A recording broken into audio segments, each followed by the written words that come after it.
లేని వాడుగా ఉన్నాడు. అన్నింటిలో మళ్ళా శోధింపబడినప్పటికీ, అన్నింటిలో కూడా ఆయన మళ్ళా ఉన్నప్పటికీ అంట ఎక్కడ కూడా ఆయన శత్రువు చోటు ఇవ్వలేదంట. అర్థమైందా? ఇంకొకటి చూసుకుందాం. కొలస్సీ పత్రిక 2:12 ఉంటుంది. మనమంతా అంట ఏమైనా చెప్పండి, బాప్తిజం తీసుకున్నప్పుడు అంట 2వ అధ్యాయం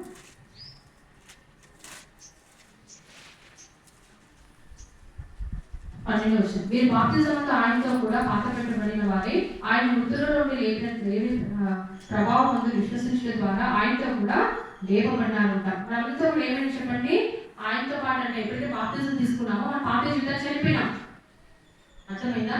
నువ్వు నేను ఎప్పుడైతే బాప్తిజం తీసుకున్నామో ఆ దినమే అంట మనకున్న పాత జీవితం అంతా కూడా వెళ్ళిపోయింది.